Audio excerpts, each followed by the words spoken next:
Now, I'm going to talk mostly today about cities in the developing world. And I think the primary reason for this, and I think all cities are fascinating, all cities are interesting, all cities are worth studying. But when I think about you, when I think about the people here who are starting out in their careers, I can't think of an area in which both the scientific opportunities are greater, but also the need for better policies, better institutions, better solutions are absolutely more critical. The urban problems, particularly in the developing world of the 21st century, are in fact some of the largest, the most important problems that all of us as humanity face. And I cannot think of a higher vocation to give your life to in the next 50 to 100 years than trying to make these cities more livable, more productive, more humane. Gandhi famously said, I regard the growth of cities as an evil thing, unfortunate for mankind and the world. Of course, I think that's nonsense. But Gandhi is missing the fact that when you look at the cities of the, when you compare those countries that are more than 50% urbanized to those countries that are less than 50% urbanized, the more urbanized countries not only have incomes that are on average 5 times higher, but infant mortality levels that are less than a third, right? But there's a certain type of truth in Gandhi's statement, which is that many of these cities continue to be underperforming in many, many ways, right? It's not that life in a Mumbai slum is worse than life in rural India. The people who come to Mumbai are not fools. They're making a perfectly sensible decision. But it is much worse than it could be. It is much worse in that it is less safe. It is much worse in that it is less prosperous. It is much worse in that many of the demons that also come with density have not yet been bested. And that's very much the sort of kernel of truth that lies in Gandhi's anti-urban rant, is that cities can be improved. Now, I'm going to show you a bunch of charts here, and really what I'm going to be melding together is a series of recent papers of mine. But let's start just by understanding the degree of transformation in the world in terms of the level of urbanization. So this is urbanization in 1960 is along the x-axis. Urbanization in 2010 is along the y-axis. The distance between the point and the red line is the growth in the urbanization rate between 1960 and today, over a half century. So Gabon, for example, stands out as being a place that was less than 20% urbanized in 1960 and is now close to 90% urbanized today, essentially going from a completely rural state to a completely urban state in 50 years. When we think about the West, right, think about how many hundreds and thousands of years it took Western Europe to move from essentially all rural to all urban. Botswana are also, completely rural in 1960, now sort of completely urban. And even places like Libya, the Republic of Korea, Saudi, right, massive increases in the level of urbanization.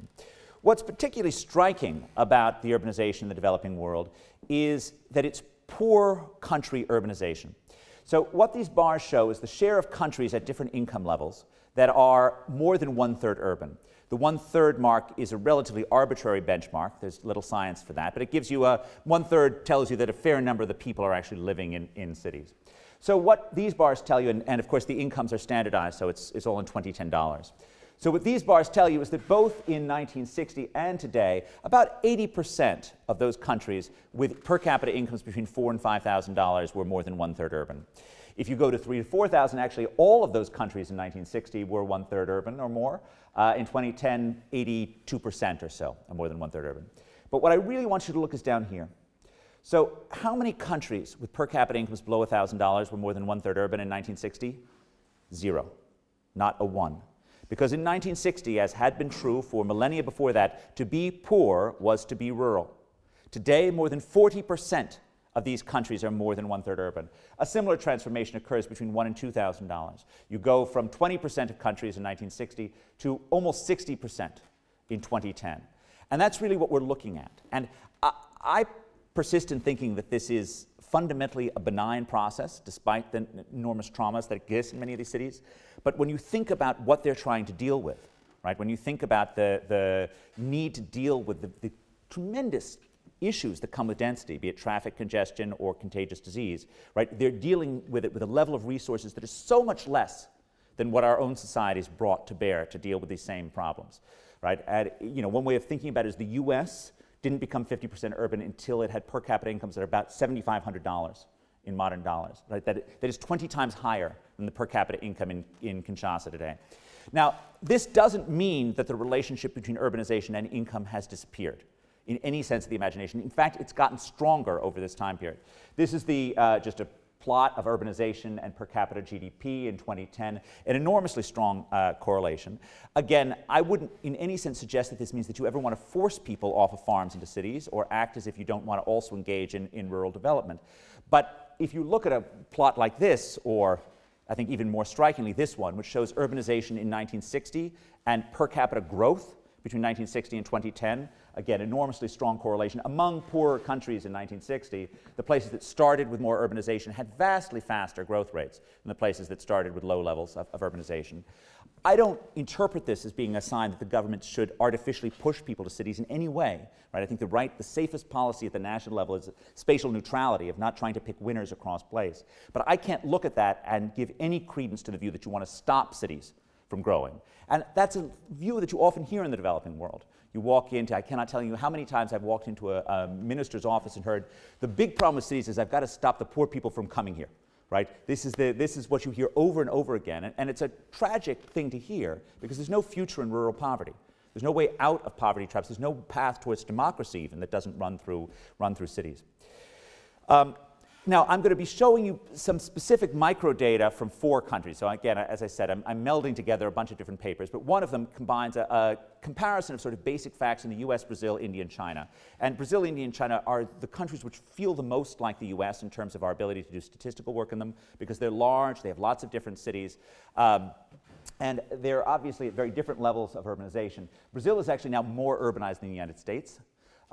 Like much of Latin America, it urbanized early. China has urbanized very rapidly recently and is now over 50% population. Its per capita income is about $5,000 or $5,500. So it's in a place that's not so far off from what England was when it hit the 50% level, which was about that in the 19th century.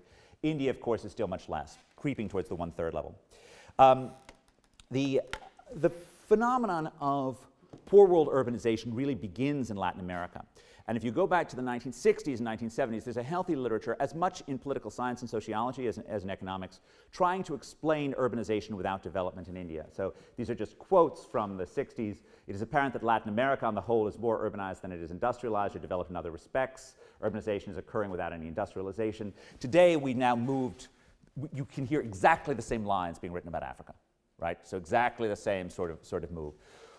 One question we can ask is why this has occurred. Why do we get, urbanization like, these are the really poor places that have megacities, right? Kinshasa being most extreme, but Port-au-Prince as well, Karachi in Pakistan. Why do we see this going on when it took the US into vastly higher levels of income to become so urbanized? And this is just over time, urbanization and income. I think the best way that economists have of making sense is something that was an idea put together by Kiminori Matsuyama in 1992, although he meant this about industrialization, not urbanization. And the idea here is there's a twist that happens in open economies versus closed economies. By open economies, I mean economies that trade with the world versus economies that are essentially closed. And the US, certainly even more so than Sweden, was very much of a closed economy throughout much of its history. It's still relatively closed relative to many other countries in the world. And the consequence of having a closed economy is you essentially need to feed your own cities, and that means that you have to have a development of agricultural productivity to the point in which you have very healthy agricultural surpluses to have a large-scale urban population. And on top of that, if you think about the issue of America in the 19th and early 20th centuries, you had to have an enormously well-functioning transportation network to move the food to market. One way of seeing this, the sort of economics of this, and forgive me for being too much in my own discipline, is what happens in a closed economy as you see larger productivity in the agricultural sector, is that actually people move out of the agricultural sector because the price of agriculture declines, right? There's essentially a terms of trade effect that happens in a closed economy that doesn't happen in an open economy. And what happens in an open economy is the price is essentially pinned down by the world market, so you just do whatever you're best at. Are you best at doing agriculture, or are you best at doing urban stuff?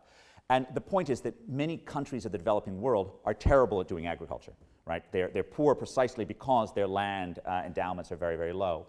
And often when they have negative shocks to rural living, the impact is to actually move to the cities, and that's exactly what we see. And one way, I guess, thinking about this, if you want sort of an image, we had to feed, Stockholm needed to be fed by Sweden's rural population. Port-au-Prince can be fed by rice shipped out of New Orleans, right, and paid for either with aid dollars or with natural resources.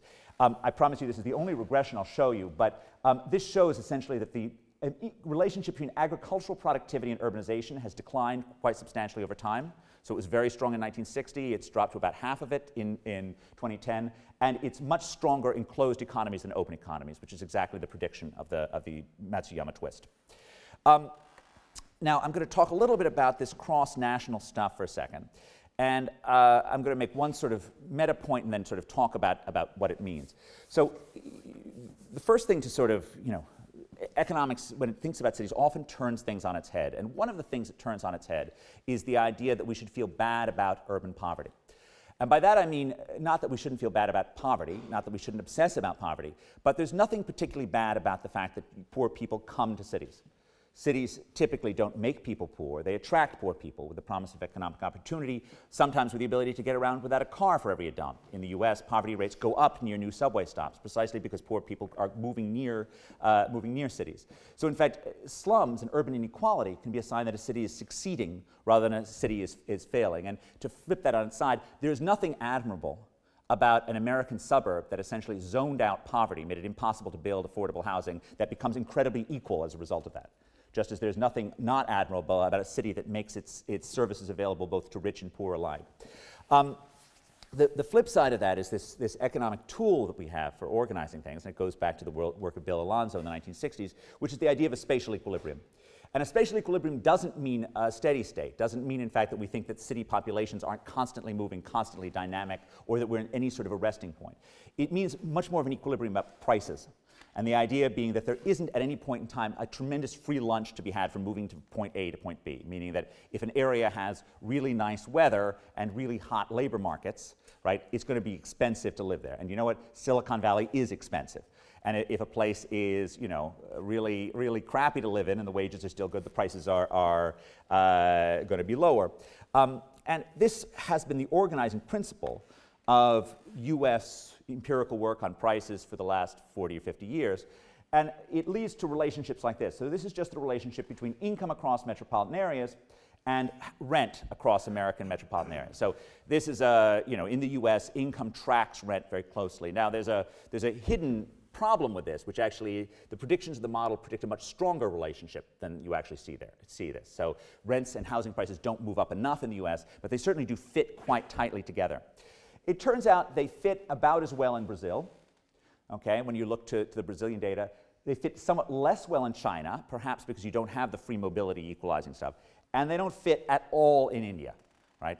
And there are at least two possible explanations, both of which I don't think I know the right answer to, and I think that's going to be a running theme of this presentation, that we have fantastic questions about the developing world, but we do not by any sense know the answers. So two themes, one of which is you don't have a spatial equilibrium in India because people are much less mobile than they are in the West. So traditionally in the US, 1/5 of Americans made major changes geographically every 5 years, which is an extraordinarily high level. It's now down to about 13%. India is less than 3%, right? Only Italy is the only European country I know that's as low as India is in terms of just complete mobility. And in Italy, you can't change contradas in Siena without being a huge betrayal of your family. The flip side of the spatial equilibrium is this idea that people are supposed to have relatively similar payoffs, not in terms of income, but in terms of what economists call utility, which is sometimes incorrectly translated as happiness across space. So I wondered the extent to which happiness data seems to suggest that this is correct versus not. So this is actually a map of happiness across the United States, and I'll show you a little bit on this later. The fact is there are differences. They're not huge, but they're quite significant, and you can see the patterns. Now, there are a couple of different questions if you try and use happiness data, one of which is, what is happiness, really? Should you think of it as being the prime goal of life or something else? And I think I certainly very much had the view that, like freedom, I tend to prefer more happiness to less, but I don't think it's particularly my goal in life is to make myself happy. I think most of us have a higher calling than just pleasing our own degree of pleasure, nor can we count that doing the right thing necessarily will make you happy, although sometimes it does. But these patterns are certainly quite interesting, and the thing that leaps out to you from the happiness data is that there's a very strong relationship across the US between happiness and population decline. Okay? So this is population growth, 1950 to 2000, and this is the self-reported happiness across these areas. And as you can see, over this area, it's really strongly positive, and then it flattens out over this area. It's a very strong concave relationship. So decline is very strongly associated with unhappiness, and that's true in England as well. I actually have done the same thing. The exact same concave pattern shows up in the UK as well. What's really interesting when you look at the data on this is actually these places were unhappy first. So they were more unhappy before they were declining. So you go back to the 70s or even to the 1940s, right, the unhappiness in the sort of large cities of the Rust Belt relative to other areas was very, very high.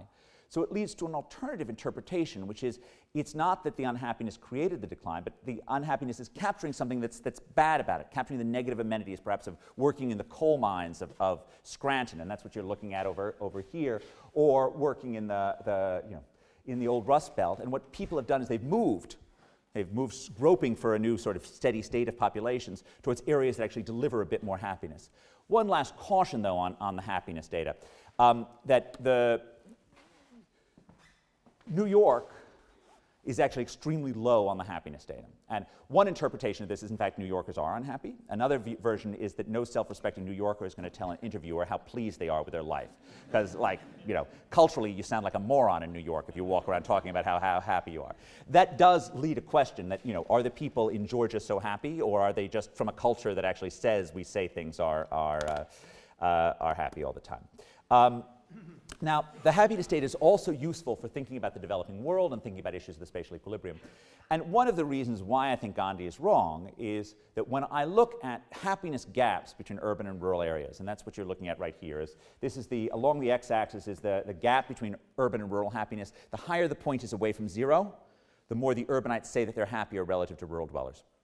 And then it's graphed just against per capita income. So in wealthy countries, there's basically no relationship. People who live in urban areas and people who live in rural areas say that they're equivalently happy. In poorer countries, India, Mali, Rwanda, Ghana, right, the happiness gaps very strongly favor urbanites. So it's not as if your instinct of thinking that like a Mumbai slum is a terrible place just isn't right when you're comparing it with other places these people have to live, right? So it's not as if they have an option of living in a pleasant apartment in Stockholm, right? They have an option of living in rural poverty or coming to a Mumbai slum, and for them, it's perfectly reasonable, and it seems like they're making the right decision. Okay, now, when I think about cities, both in the wealthy world and the developing world, I tend to think about them as having both benefits from density, agglomeration economies, the fact that we get smart by being around other smart people, and these downsides, the fact that if two people are close enough to give each other an idea face-to-face, they're also close enough to give each other a contagious disease. And I'm going to talk a little bit about both of these things, but when I think about the cities of the developing world, we need more research on this and less research on this. Because, in fact, in some sense, it is far less likely that we are going to be able, from an academic point of view, to tell the entrepreneurs of Nairobi how to do their business better. But there's a good chance that we're going to be able to tell the government of Nairobi how to do a better job on traffic congestion or on clean water. Now, let me start by saying a little bit about what we do know about the good and the good of urbanization. Now, one of the projects that I'm really excited by right now is essentially a big data project that involves computer vision. And the starting point for this is often we have much better sources of private data about the developing world than public data. So we've been spoiled in the West by having government censuses that have very rich data on income and so forth for many of our countries. We don't have such data in much of the developing world, right? We don't have tax records that are worth anything. We don't have censuses that we can rely on. So how do you get a picture of income? Well, it turns out Google is helping us with this. So these are streetscapes. This is from Bangladesh. And I think I'm much more confident that Google is going to streetscape the world than I am that we're going to get good public data for many of these countries. So here's what you do. If you have a sample, let's say 10,000 observations, 5,000 with 10,000 with incomes and maybe some other characteristics at the household level, and you've got GPS coordinates. What you essentially do is you use a machine learning algorithm to predict income based on the pixels of the image for 5,000 images. Okay? You then find out the statistical properties of this prediction by using the other 5,000, because Lord knows standard econometrics doesn't apply with this. There's essentially an uncountably large number of regression elements in this. And you find out how good the fit is from that. And from there, you basically have a model which says, I can look at an image and find a predicted income and thereby map the whole world. Now, how well does it do? I haven't done this for Bangladesh yet. We're hoping to get Indonesian data soon, but we've done it for New York City. So again, taking 10,000, this is done at the block group level, taking 10,000 images, 5,000 for the training data, 5,000 for the testing. The out-of-sample predictive power of this is 77%. So you can explain 77% of the variation across the training sample, sorry, the testing sample with the model built off the training sample, meaning that the images from Google Street View in New York predict almost 80% of the variation in income. So you have a pretty good idea of how rich or poor it is.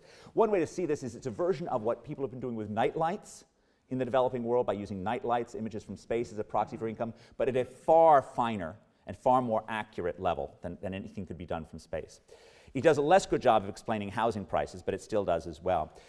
We also actually use the New York model to predict incomes in Boston, and you get about a 71% R-squared. So you can still, even go into a totally different metropolitan area, you do reasonably well. Okay, now Brazil, India, China, and the US, we actually do have data on income, and two of the things that are perhaps the most hotly studied topics in urban economics are just the relationship between area size or area density and income, the so-called agglomeration economy effect. How much more productive, how much richer do we get from being in a large metropolitan area? And the second is the human capital spillovers, human capital externalities literature, which is how much richer do we get from having more skilled people around us. Both of these have major identification issues, which are both omitted variables associated with the place. So maybe a place is large and dense because it has some other asset that both attracts people and makes people more productive. And in the case of human capital, is it the fact that the people are better along some unobserved dimension in the area? So for this cross-country thing, I'm not doing very much on this. We do a little bit of stuff using as instrumental variables long lags of population, but it makes very little difference. We just look at the relative coefficients. And whereas the US, the sort of spatial equilibrium thing looked quite different between the US and the other countries, this stuff looks, like the US facts, the Western Europe facts are confirmed, and in fact, they look much bigger.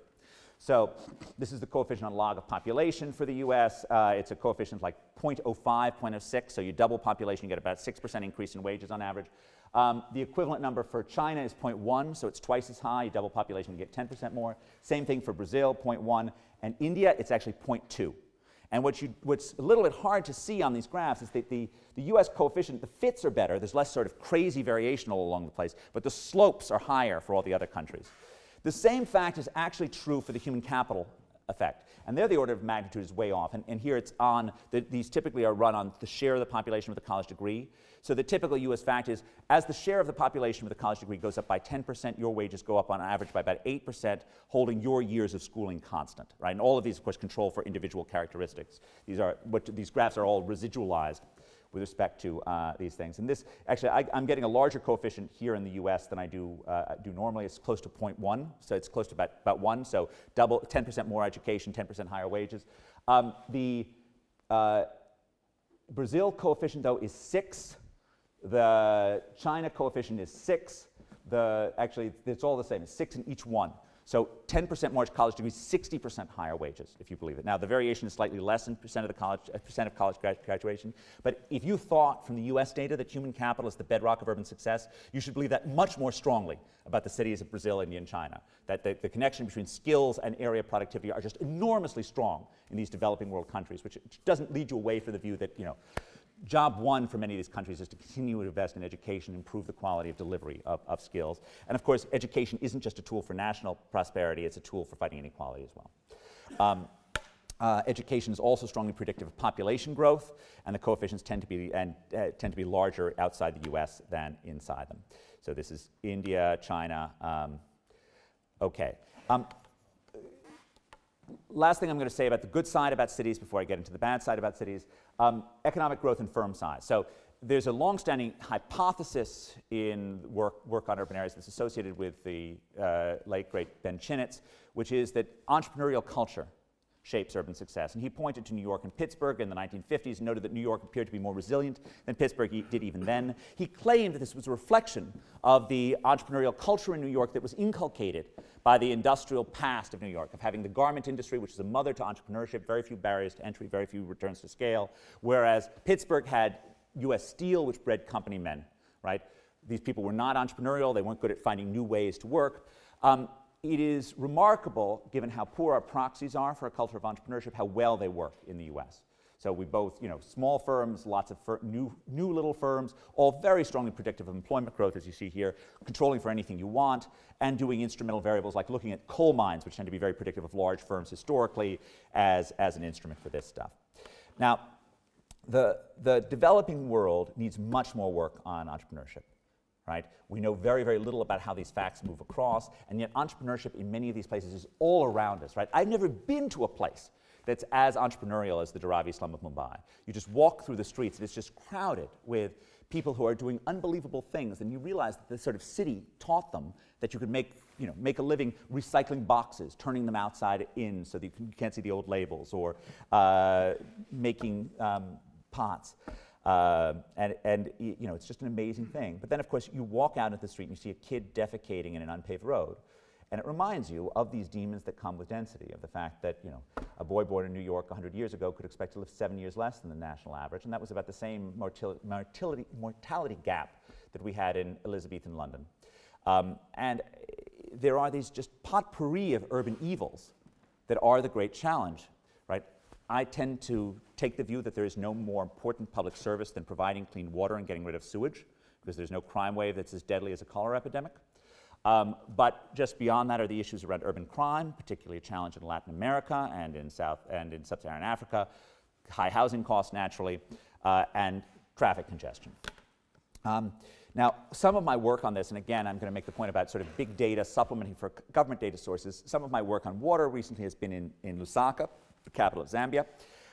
And what we're looking at is the high frequency downsides of breakages in water. So what happens is that regularly water goes out, and so the people need to go and find water somewhere else, which may be either unsafe or it may just cost them a lot of time to do it. So what we start with is data on complaints to Lusaka Water and Sewer. These things are happening all the time, and they're spatially geocoded. Now, you wouldn't want to use any of the variation that comes from comes from actually the fact that some areas have more complaints than others. Poor areas do have more complaints than non-poor areas. But it probably is reasonably close to random that one poor area had a break this week and the other poor area had a break the next week. So we look at everything essentially holding the location constant, just using the high frequency variation in when you get these changes. The first thing you notice is that when you connect this with local health clinics, unsurprisingly, you get more diarrheal cases, and you get some other diseases too after you get the water breakages. So if there are breaks in water, you have unsurprising health consequences. But somewhat more interestingly, you also have significant impacts on economics, on the amount of business activity. Now, how do I know this? I sure as heck don't know this from any official government data. Why I know this is because the way that they move money, the way that everybody banks in Zambia is by phone. Right? They use something, it's like M-Pesa in Kenya, if you know about it, it's a company called Zona. So there are 1,000 Zona booths in Zambia and there are 300 banks, right? And if you're a poor person, you're doing everything by Zona. So with Zona, we have big data, right? We have every person, we know exactly where they bank, where they send money, and we know when they do it. So you can actually connect it at a very high frequency, both spatial and temporal level, to these breakages. And what you see is after the water breaks, there's less Zona activity. There's less money sent out. The amounts of money sent out are less. And of course, you're looking right next to where the water breaks. So it looks like the sort of breakages in water are not just about diarrheal cases. It actually dysfunctions the economy in a real way. Now, I think the history of the West is helpful in this. This is New York's path of mortality data. And there's something that I think is really important here. I think this is actually a message that's really key to KTH as well. The story of the Western cities is often a story that's told of engineering triumphalism. That in fact, Paris was dirty, and then Baron Haussmann built the sewers, and Paris was clean. Or in New York's case, New York had filthy water, and then the wonderful engineers built the Croton Aqueduct. The waters came in, and people were healthy again. Now, engineering is necessary, but it's not sufficient. And an easy way to see this is that this here is when the aqueduct was built, 1842. Look here. Now, I don't know how many of you want to do some time series econometrics in your head, but anyone see a trend break where all of a sudden mortality rates plummet after that? Of course not, right? In fact, the cholera epidemics are going on for another 25 years. What's going on? Well, it's exactly what they call in Africa today the last mile problem. They built the aqueducts, they built the sewers, and only the rich people use them. The poor people continued to use the old technology of shallow wells and pit latrines. And as a result, they kept on dying. Right? Now, this only changed when New York got its Board of Health, and the main thing the Board of Health did is it punished people. It punished tenement owners who didn't connect to the sewers. Right? In fact, they made it illegal to do this old technology.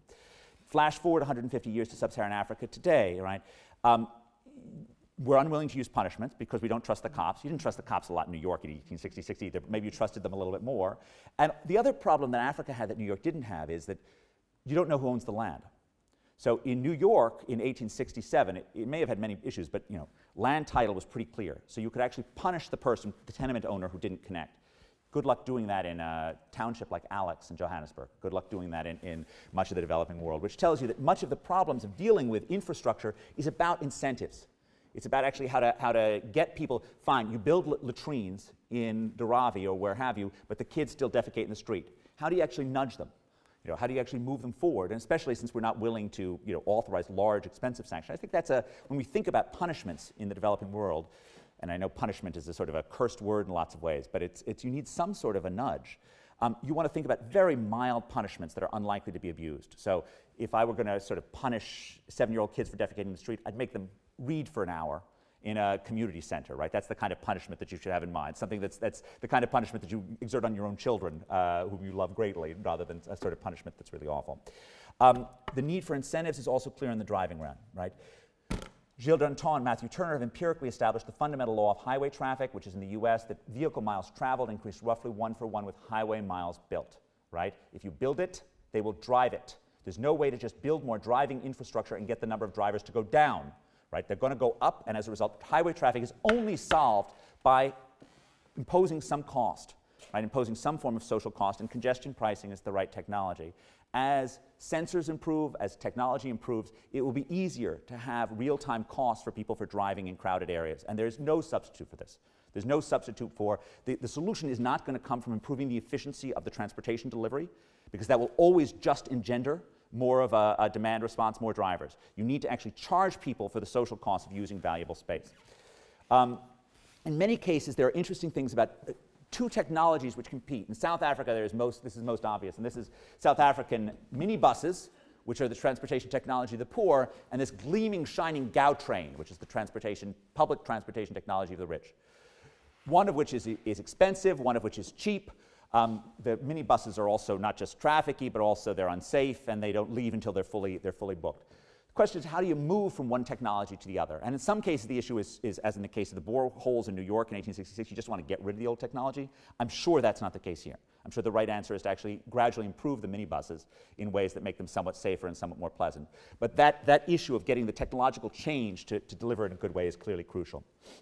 Now, I'm going to say a couple of other things. When you think about dealing with infrastructure and urban problems in the developing world, there are sort of a great trio of public failures, right? And everything you do has to be routed in the institutions of the particular place.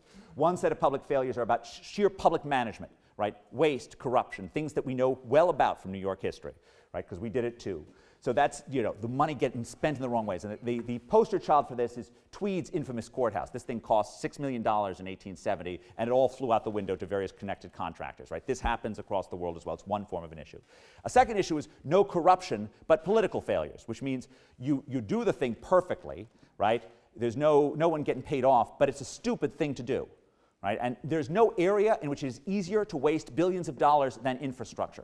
And this feels particularly tragic in the developing world, where they desperately need that money for schools and for safety and for public health. Right? Detroit's famous People Mover monorail, which glides over essentially empty streets. Right? The hallmark of declining cities in the US is you have an abundance of structures and infrastructure relative to the level of demand. You can get around Detroit easily. It's a city built for 1.85 million people. It's got less than half of that now. Right? You can run a bus at any speed you want down those roads. Why in the world would you need a monorail? Right? But this was a political error.